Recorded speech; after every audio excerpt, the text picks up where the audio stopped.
I want to thank the Republican leader of the budget, Jason Smith, for his work and his committee's work on this. You've watched us in the last year 5 times come together in a bipartisan way for the American public. It is now all changed. It is now a partisan route. I think all Americans agree exactly what Republicans wanted to have happen. We want to go back to work, back to school, back to health. Unfortunately, this bill is too costly, too corrupt, and too liberal. Only 9% goes to COVID.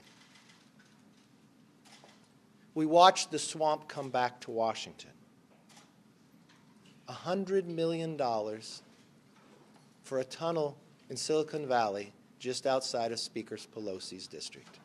Or a bridge for Schumer. Or money for schools that 2/3 of it cannot be spent until 2023.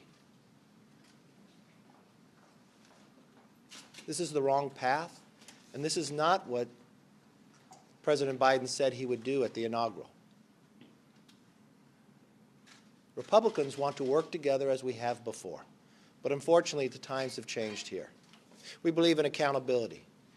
We believe in spending money when it comes to COVID. I've watched what they do here. This seems like a payout for those who agree with them politically. That's a corrupt system, and that's wrong. The American public deserve better, and that's exactly what Republicans will propose. With that, let's take questions. Yes, ma'am. What are your concerns with Speaker Pelosi's setup of the January 6th Commission as it's been proposed to you? Well, it would be the same concerns that those who were on the 9/11 Commission who led it with Hamilton and Kane. If you listen to their own words, Speaker Pelosi is doing it all wrong. First, it's not bipartisan, 7-4. Secondly, they don't allow subpoena power for the minority and the majority to work together. I mean, I would take those 2 leaders who I hold in high esteem, a Democrat and a Republican, who carried out a 9/11 commission, who did it in a manner that people trusted coming out. I mean, when I look at the first actions the Speaker has taken with their own general to look at what has went on, and you look at his tweets and others, it seems most of this is politically driven, and it seems like she's setting up a system to fail. And that's not from my words. Those are from those who headed up the 9/11 Commission. Mine was very clear, 3 simple things. It has to be equal, 50-50, Republican, Democrat appointed. It has to be equal, just like on 9/11, the power of subpoenas, of which way we go. Congresswoman Cheney said yesterday that she believes that the 9/11 Commission should, the 9/11 style commission should investigate the extent to which the president and others pushed this idea that the election was stolen. Do you agree with her on that? I wouldn't predetermine what to do. I've been very clear about after January 6th that we came out first with the 9/11 Commission, just as Hamilton and Kane has said in a clear way. It's only Speaker Pelosi who's trying to make this thing partisan and others. House Democrats want to bring back earmarks. I wonder your thoughts on that, and can you get your conference to support it since House Republicans right now don't? I know the Democrats have said that in the last Congress as well. I haven't seen anything new. Anytime when someone would approach that, they'd have to bring new accountability to it. We'd look at it that nature, but until that time, we wouldn't take anything up until we see what they're proposing. Leader? Yes. Equality Act, I just wanted to ask you about. Democrats want it passed. Senate Republicans say that it's only an attack. It's not only an attack on girls and women's sports, but also attack on churches, opening them up for possible lawsuits of discrimination. Very clear. I mean, if you look at Biden's appointments to cabinet members, suing nuns and others, this really seems like an onslaught against freedom of religion, girls' sports as well, and others. And now the Democrats have even taken it further. Can you imagine being an elected member of Congress, putting your name on a letter to a cable industry, telling them what they should have on their shows? Or sending it to Amazon that created a company based upon selling books, telling them not to sell books in America, and that you're a member of Congress. Interesting to me of how far they have gone and how much further they want to go. Last question. Back to the negotiations. Yes, sir. How are you today? Does your state need money? Does my state need money?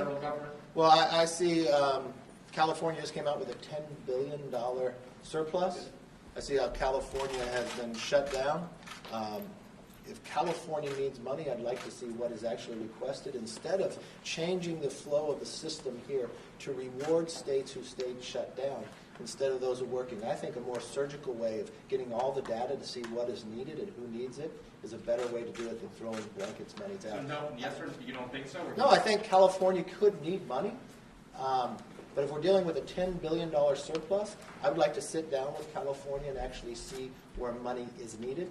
I will tell you what California needs. They need to bring in who's ever doing West Virginia's vaccination, because Gavin Newsom is not doing it well. In my Central Valley, where we are today, we're set up where we could provide 5,000 a day. He was just in there. He cannot provide us the vaccine. So what California needs is probably a new governor. The management is poor. The schools are shut down. I'm glad you brought this point up, because in my own school district in Kern County, the D's and F's for this year have increased by 14%. I just read, was it in Virginia, the Academy of Pediatricians. The increase for children, anxiety, depression, obesity, all in a higher than a 90%. So this governor continues to keep us shut down. So before money would be provided to this governor, as we provided before, he withheld the money to go to the rural areas. He used it as a political ploy. So before I would send money to California, I'd rather send money directly to the counties that are needed. What do you think about how they're distributing that money, though? Oh, good point. I'm from California, so I was like, that's what I love the assertiveness, but she is correct. she is Do you have a question? Yeah, I do have a Okay. question. In addition to the 9/11 Commission, Democrats have said there'll be a need for You're kind of security. smiling under there, huh? Well, I can do it for myself. Yes. In addition to the 9/11 Commission, Democrats have said they'll need a security supplemental. Have they been negotiating with you guys on that? What would be the They have done as much negotiation on that as they have done on the COVID or anything else. No, not at all. And do And you they've done think, the same amount that President Biden has done as well. Nothing. Yes. Taking the impeachment proceedings in the Senate side, Councilmember Butler cited the conversation that she had had with you, the president, kind of going after you, saying that the rioters cared more about the certification of the election. Would you agree with her characterization of that conversation? Look, I've talked about that phone call on the day of on national news. I'm not talking about it anymore. Are there going to be any Republican defections on the president's office or something? The whip's working it. I haven't seen a Republican yet that found something in there that they would agree with. I think all Republicans believe in three simple things. They want a bill that puts us back to work, back to school, and back to health. This bill is too costly, too corrupt, and too liberal. For you and the leadership. And there was a Democrat defection in the Budget Committee, so Democrats are already record voting against this bill. That was an accident. He Like actually, our kids learn in school, like virtual Just learning. very briefly, for you and the leadership, especially Congresswoman Cheney, do you believe President Trump should be speaking, or former President Trump should be speaking at CPAC this weekend? Yes, he should. Congresswoman Cheney? That's up to CPAC. I've been clear in my views about President Trump and the extent to which following January 6th, I don't believe that he should be playing a role in the future of the party or the country. On that high note, thank you all very much.